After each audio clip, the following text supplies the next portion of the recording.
Perdão é uma das palavras mais bonitas, mas uma das mais difíceis de ser praticadas.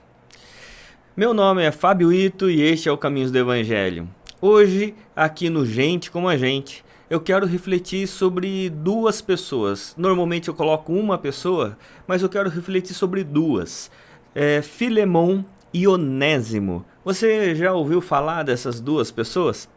Pois bem, Filemon, inclusive, é o nome de uma carta no Novo Testamento, uma carta que foi enviada por Paulo para Filemon. E quem motivou Paulo a escrever foi um recém-convertido chamado Onésimo. Pois bem, Onésimo e Filemon eles já eram antigos conhecidos.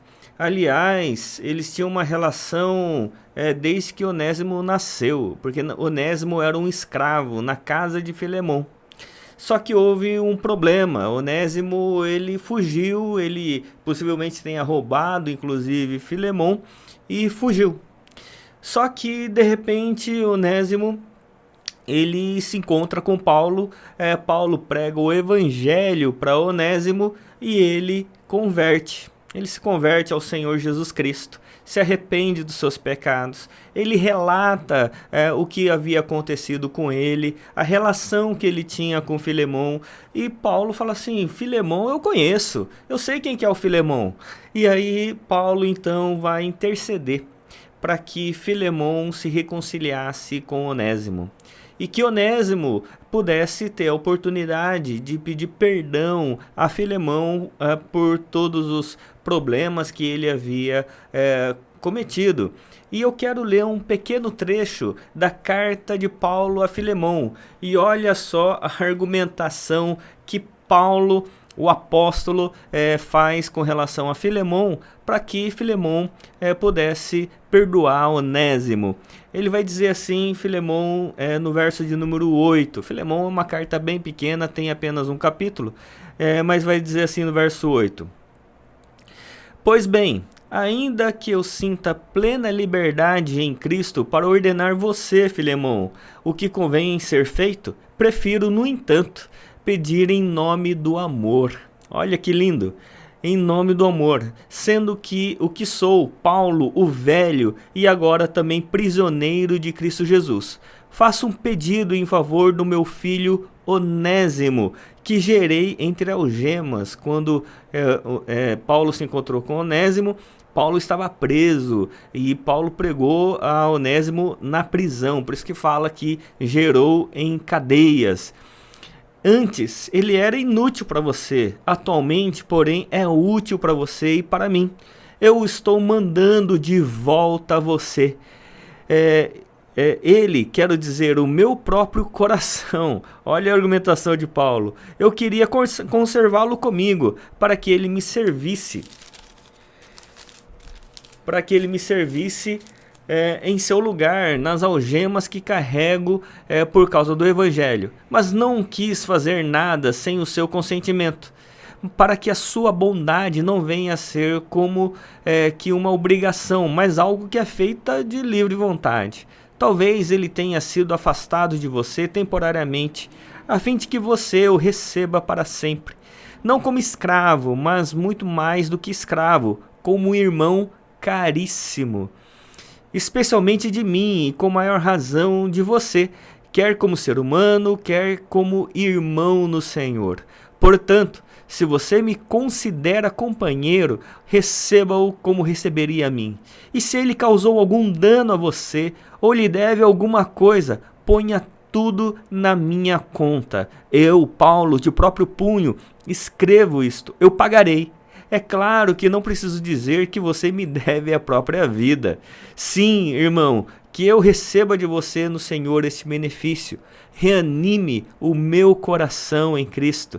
Certo como estou da sua obediência, eu escrevo a você, sabendo que fará mais do que estou pedindo.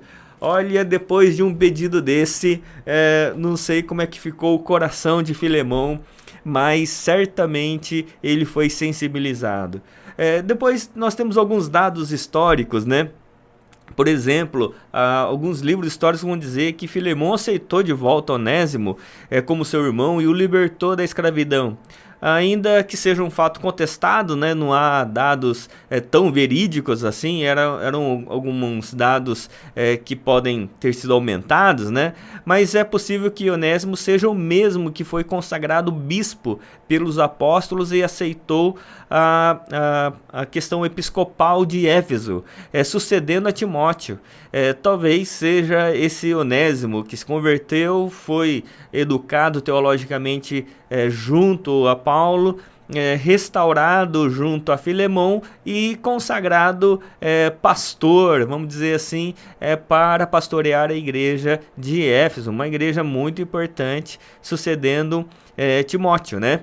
Segundo a tradição cristã, durante o reinado do imperador romano Dominiciano e a perseguição de Trajano entre os anos 81 e 117 d.C., ficando fora da linha sucessória dos patriarcas de Constantinopla, Onésimo foi preso em Roma e martirizado por apedrejamento e depois decapitado.